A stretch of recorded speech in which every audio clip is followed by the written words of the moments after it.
China, an ever-changing giant. Home of the world's oldest living civilization, this land was nearly stripped of its spiritual roots after 70 years of communist dogma. After the disastrous Cultural Revolution, the Chinese Communist Party, or CCP, pretended to reform itself so it could attract foreign investment. Now it is done pretending. It's critical the world understand the regime's agenda, tactics, and how to deal with it. Or we risk being caught underfoot by the imminent dangers it presents. The coronavirus outbreak is the latest wake-up call. Originating in China, the virus got out of control because the CCP hid it and lied about it. One of the first Chinese doctors who tried to warn the world about a new coronavirus died on Friday from the illness. He and 7 others were reprimanded by Wuhan police last month for spreading illegal and false information about the coronavirus. For the regime, censoring information to maintain tight control is far more important than saving lives. This obsession with power has thrown the whole world into crisis. European Commission President Ursula von der Leyen confirmed on Tuesday that the EU would be closing off its external borders to curb the spread of coronavirus. The death toll from the coronavirus in Italy on Thursday overtook that of China, where the virus first emerged, making Italy's outbreak the deadliest in the world and now the epicenter of the pandemic. U.S. health experts fear the country is on a similar trajectory as Italy. Total cases as of this morning in New York City, 21,873. Criticism is growing over China's handling of the CCP virus outbreak. And if people would have known about it, it could have been stopped in place. It could have been stopped right where it came from, China. And the U.S. intelligence community has reportedly come to the conclusion that China's Communist Party purposely concealed their virus numbers from the start. U.S. Senator Ben Sasse, a member of the Senate Select Committee on Intelligence, put it plainly, quote, "The Chinese Communist Party has lied, is lying, and will continue to lie about coronavirus to protect the regime." Can something worse happen? Maybe. What if it is not a pandemic that may eventually pass, but a fatal threat to our security, freedom, and way of life? To learn about the CCP's method of rule, let's look at the experience of Hong Kong, one of the world's great cities.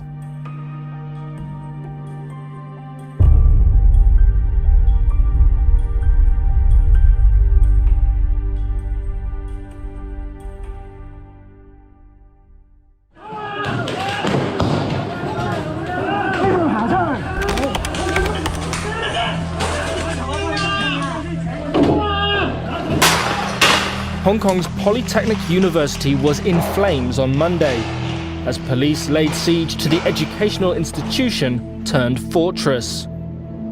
It's 40 miles from communist China, the CCP, and they feel it. President Xi Jinping made clear we firmly support Hong Kong police in strict and rigorous enforcement of law. Don't test our bottom line.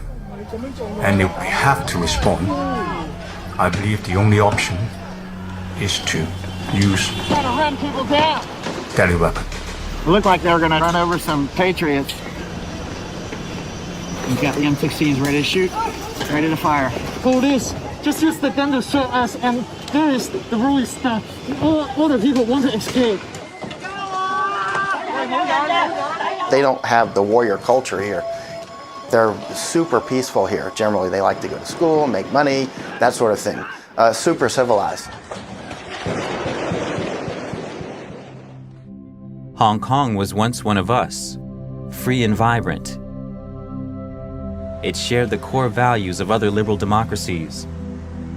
But after the handover, its freedoms have come under the CCP's constant encroachment. Hong Kong is different from a lot of the fights going on in the world. It is the large majority of all of Hong Kongers fighting against communist China, really, in the end.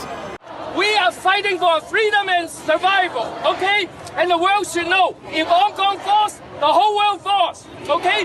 Because the Chinese Communist Party is the existential risk of humanity, period. The CCP wants to remake Hong Kong in its own image, and its appetite is not limited to that. PRC, the regime in Beijing, is the most evil regime, if we leave aside the Soviet Union, since the Third Reich. The difference is that the Soviet Union and Third Reich didn't dominate critical global supply chains, including those providing life-saving medicine. In 5 to 10 years, we'll have virtually no manufacturing capacity left for generic drugs. And again, this is 90% of our medicines.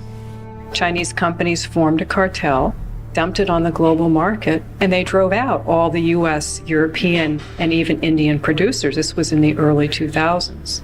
And once they gained dominant market share, prices went back up.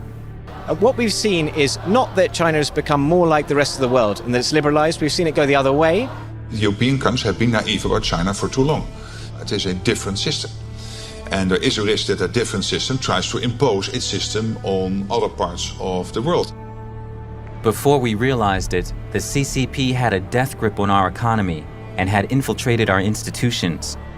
From the party's great firewall in cyberspace, or to that great wall of sand in the South China Sea.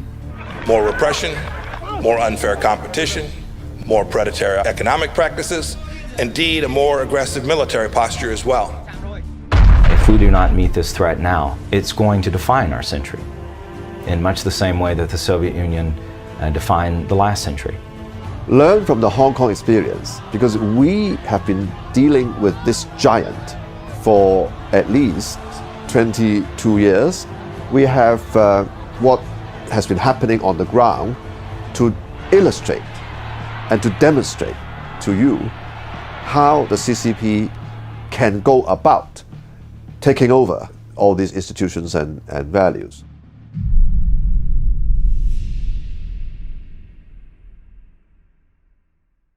In 1984, the CCP made a promise to the world. One country, two systems. Hong Kong people ruling Hong Kong. In 1984 or before that, during the Sino-British Joint Declaration, most people were really afraid of the Chinese Communist Party. And then the strong man Deng Xiaoping, he understood that. He said, yes, Hong Kong will be handed back to China in 1997. But don't be scared, because the communists are not going to come and run Hong Kong. Why? Because you will have one country, two systems. One for the mainland, one for Hong Kong. So you will have your capitalist system, your freedoms, your rule of law, your personal safety for 50 years after 97 until 2047.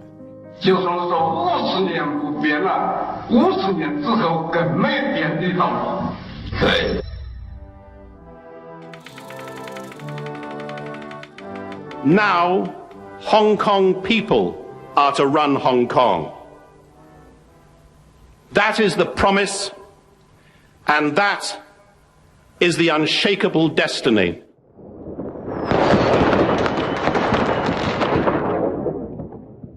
To the CCP, Hong Kong is a mixed blessing.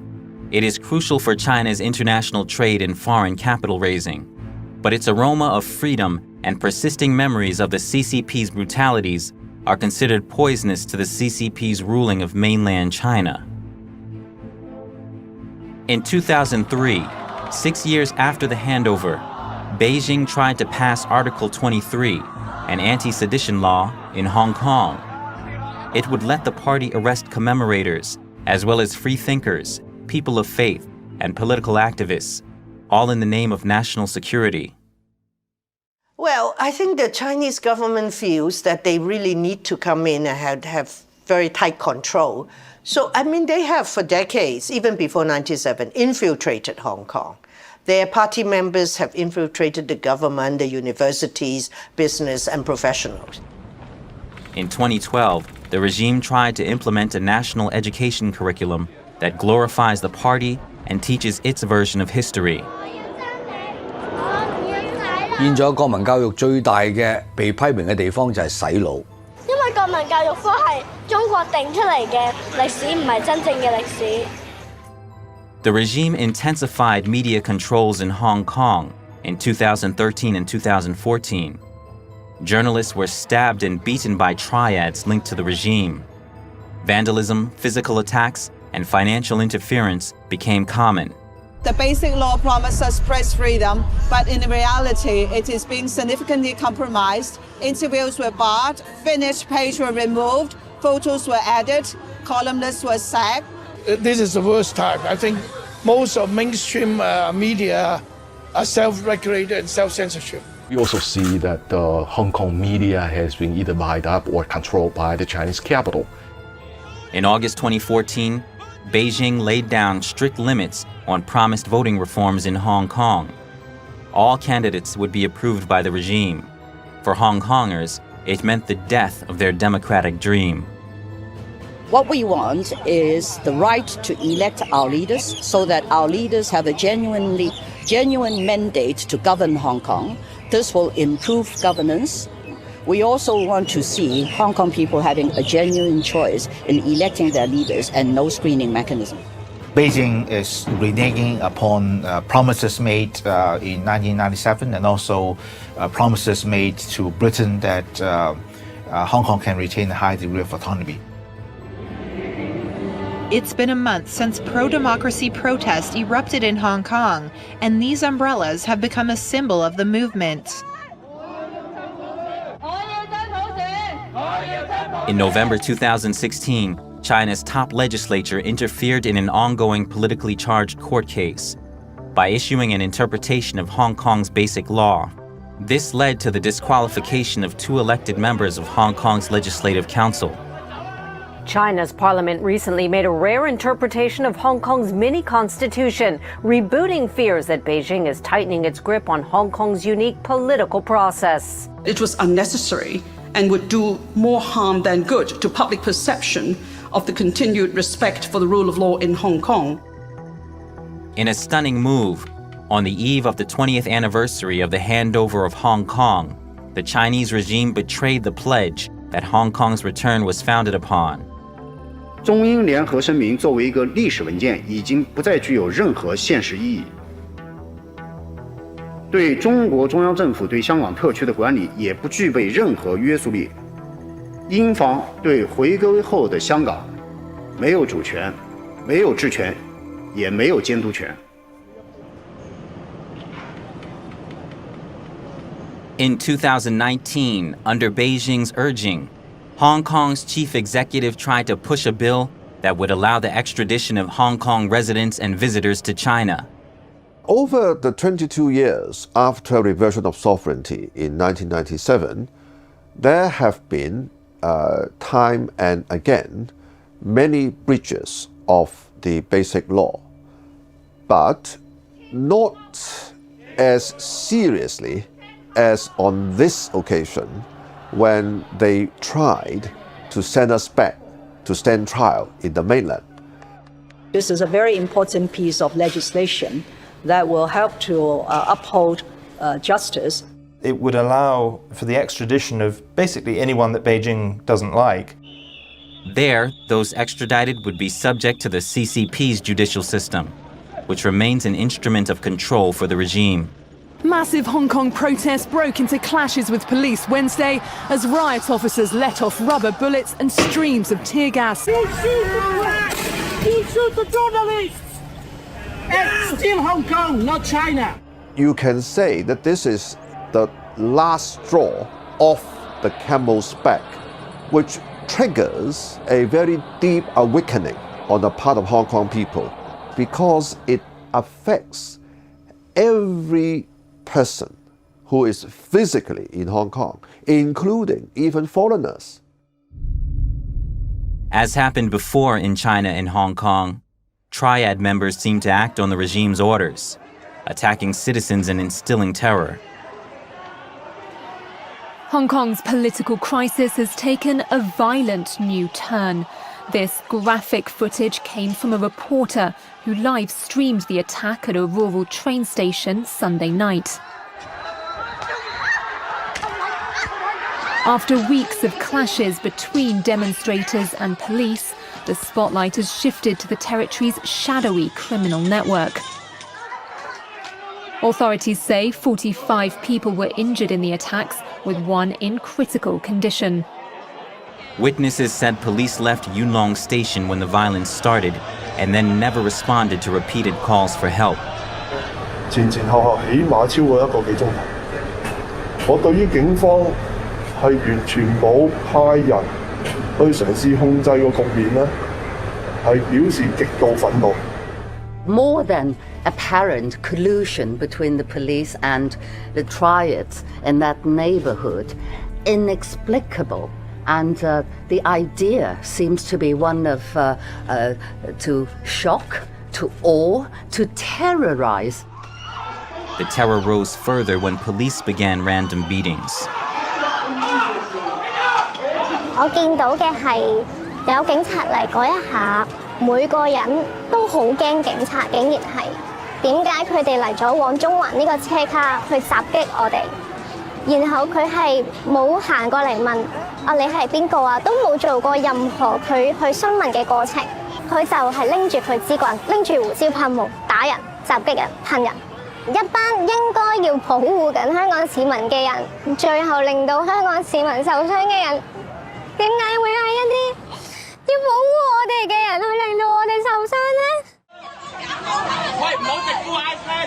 香港嘅警察咧係採取咗一個新嘅方法，所謂止暴制亂，就係咩咧？叫做震懾效應。震懾效應係咩咧？佢唔介意俾傳媒影到佢哋呢啲過分極端嘅鎮暴手法，佢調翻轉佢係要你影到添，然後同時通過呢啲嘅社交媒體啊或者電視台嘅畫面嘅傳播咧，係震懾咗大家唔出嚟，特別係針對咧越後生嘅所採取嘅手法越極端。其實而家直接指揮緊香港警察嘅應該唔係林鄭月娥，咁我相信就係呢個所謂政法委啦、國安公安嘅系統指揮緊香港警察，所以先至會咧係用一種更暴力、更兇狠嘅方式去鎮壓呢個香港嘅示威。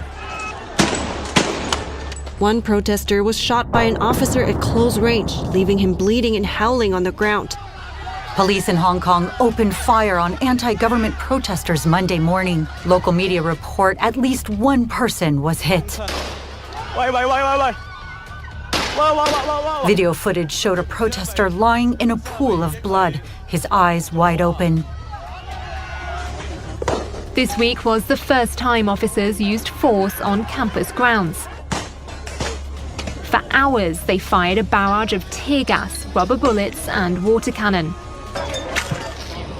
On university campuses across Hong Kong, thousands of students dug in on Thursday. Surrounded by piles of food, bricks, petrol bombs and other homemade weapons, they're waiting for what happens next amid the city's escalating violence. Clashes between Hong Kong police and protesters have continued to escalate over the weekend. The city's Polytechnic University has now become the epicenter. Hundreds of protesters are still holed up at the Polytechnic University in Hong Kong after an intense two-day confrontation with police. Arrests have been made throughout the day as anyone who tried to leave the university was either pushed back by tear gas or arrested immediately. Some left through daring escape attempts. For those who have escaped, Hong Kong's police has a message. Let me tell you this, you can run, but you cannot run forever. Just like the day before, a man that was identified by us has been arrested. Criminals that have escaped will eventually be captured. 香港保安局局长李家超公布了警方统计的数据，指今年从6月到9月的自杀案件共有256宗，比2018年同期多出34起，而发现尸体案件为2537宗，比去年增加311件。Many of the victims are young protesters with questionable details surrounding their deaths. Christy Chan was last seen in late September on her school campus. After she went missing for 3 days, her naked body was found at sea. Police dismissed critics' claims that Chan died at the hands of the police force, saying there was nothing suspicious about the teen's death, calling it a suicide. 之前，一名蒙面港警在接受韩国媒体采访的时候，披露多个警报内幕，包括陈彦霖浮尸案、721元朗恐袭案，以及警察涉嫌強姦示威者等個案。好似啱所講，因為全裸嘅浮屍太少見啦，實在。即係一開始其實警察內部係懷疑係謀殺，跟住之後向公眾公開嗰陣就話係屍體發現咁樣。佢內部淨轉埋嗰個調查方向轉到屍體發現啦，即係禁止內部以謀殺方向去調查。民眾能夠普遍能夠感受到這種自殺是不尋常的，而且是年輕人，有的是撈起來都是背包，就是他的打扮都是黑衣服，勇武的那種打扮，那人們普遍感覺到恐懼襲來，感覺到中共讓你意會到這是中共幹的，他故意讓你意會到是中共幹的，但是沒有證據，警察說沒可疑，但是他也讓你感覺到這裡的很多破綻，就是說不是一單兩單，是這個時候密集發生的這些事情。So we're here at the Epoch Times print shop in Hong Kong. Just this morning, 4 masked men entered the print store at about 3:30 a.m. with gasoline cans and actually threw gasoline down on the floor and actually lit the print shop on fire, either in an attempt to burn the whole place down or as a threat to the people working in here. The Epoch Times is one of the only Chinese language papers and papers around the world who report very accurately with an in-depth knowledge of the Chinese Communist Party. 公鸡印刷厂那一天呢，11月19号也是大举然发表九评共产党社论的15周年的日子。大举然的九评共产党社论呢，触发了中国大陆的一场精神运动，就是退党潮。现在目前超过3亿的民众，中国民众用化名的方式退出中国共产党的这个相关组织。那中國共產黨對大紀元的這種恐懼和這種憎恨啊，就不言而喻了，都看得到。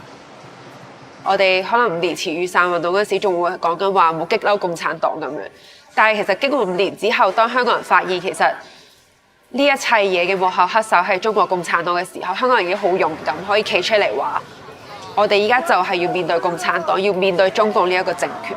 咁我諗呢個已經唔單單只係某部分抗爭者嘅民意，而係大部分香港人嘅覺醒。有冇諗過今日去唔去？我冇驚過，出得嚟行就預咗呢啲嘢。冇，但係我同我啲 friend 講咗話，要遺書噶，即係講晒遺言噶啦。咩嚟㗎？講唔講得㗎？講得啊！即係總之，如果我真係有咩三長兩短嘅，咪為見到我嘅浮屍啊乜嘢嘅。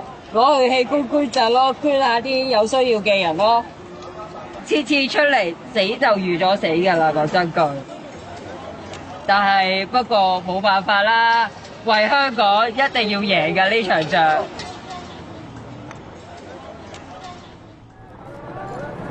A lot of the people I spoke with, I asked them, I'm like, hey, the CCP is very intolerant, very inflexible, and they're not likely to grant those 5 demands. How long are you willing to fight for those 5 demands? And almost everyone I asked to, dozens of people, they said one of 2 things: until I die or until they're met.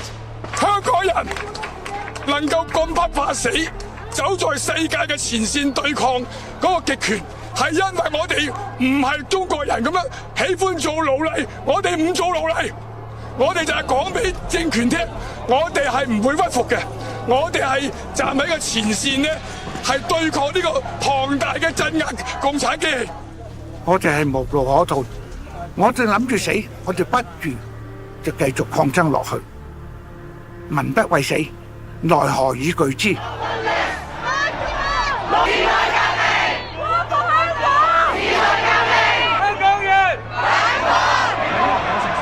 Well, I've seen other conflicts, whether it's Nepal or Afghanistan, Iraq, Philippines, Thailand, quite a lot years, and this is the only one that I've seen that amounts to Poland on the geopolitical gravity of this situation.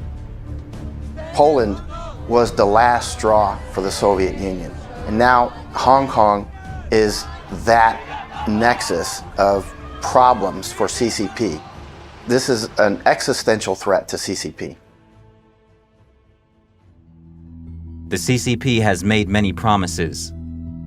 In 1944, Chairman Mao told the visiting U.S. Army Observation Group, "The U.S. is our good friend, and the Chinese Communist Party's goal is to establish an American-style democracy for Chinese people." The American officers spent a year in Yan'an assessing the communist organization and their military potential. With full U.S. government approval, the Americans instructed the communists on strategy and weaponry. I think at the time that they were a democratic force, that they were a popular force, and they had a popular support. 5 years later, the CCP ruled China. Soon, Chinese soldiers were fighting U.S. soldiers in Korea and Vietnam, where over 95,000 U.S. soldiers lost their lives. Chinese people suffered far worse. Since the CCP took power, 80 million people have died from its policies and political campaigns. Despite its ongoing brutalities, in 2001 the CCP was granted entry to the World Trade Organization with the promises of reducing trade barriers, opening up markets, protecting intellectual property rights, reforming its legal system, and respecting human rights. A decade later, the U.S. Congress examined the CCP's compliance with its promises. Judging by the expressions of the past 10 years, I think the answer to the first question, whether China has and will keep its promises, is sadly no. Not only did WTO not bring freedom and democracy to China, it so certainly didn't bring fair trade either. Given its size and economic influence, China's refusal to abide by many of its WTO commitments not only harms the U.S. and third country economic interests, but threatens to undermine the legitimacy of the WTO and the international rules-based trading system. Thanks to the CCP's entry to the WTO, it now has a global chokehold on the manufacturing of medicines and medical supplies. In early March 2020, in the midst of the coronavirus crisis, China's state-run Xinhua news agency published an editorial targeting the U.S. Is the Chinese regime preparing to blackmail the U.S. over pharmaceuticals? The Communist Party is hinting it could withhold face masks and medical supplies from the U.S. as a form of leverage on other issues. The coronavirus pandemic is highlighting America's deep dependence on China for medical supplies. Since 2013, many countries have been enticed by the CCP's Belt Road Initiative, a global infrastructure development and investment strategy. China has positioned itself as an advocate of globalization and says its policies help the developing world. The aim of building the Belt and Road is to work together to face the risks and challenges facing mankind, realizing win-win cooperation and development together. Over 60 countries in Asia, Europe, Africa, and South America have bought into this vision. 中越两国政府关于共同推进丝绸之路经济带和21世纪海上丝绸之路建设的谅解备忘录。I strongly support President Xi's ambition to have mutually beneficial free trade agreements in place. The BRI initiative is something that will benefit the region and the world at large for decades and probably millenniums to come. However, as the truth of these glowing promises was gradually unveiled, enthusiasm dwindled.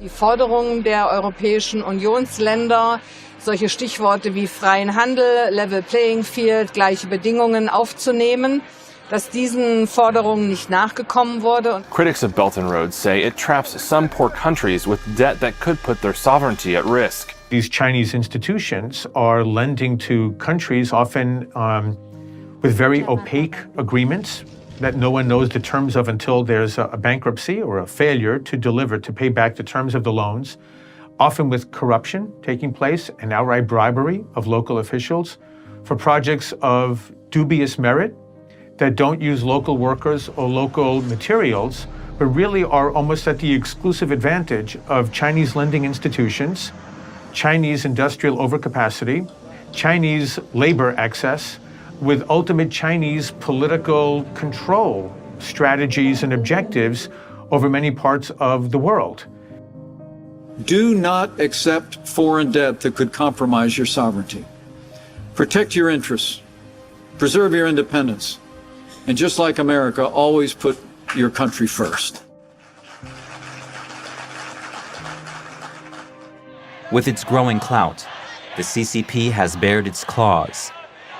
From its military expansion abroad to its control of more UN organizations, from its infiltration and coercion of international businesses, universities, news media, movie studios, and governments, to its public assaults on organizations and individuals who dare to criticize it, the CCP is attacking the vital organs of the free world, like a political incarnation of the deadly coronavirus.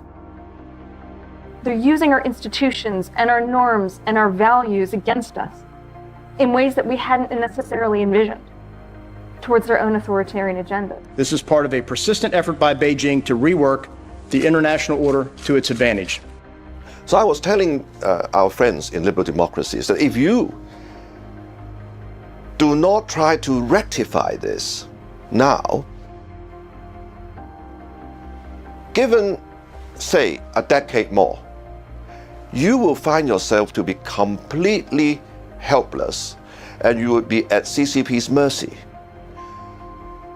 If you do not act now, what Hong Kong experienced and went through in the freedom movement during the last 6 months could easily be your fate in the future. So it is, to put it shortly, today's Hong Kong can be the world's tomorrow if you do not act now.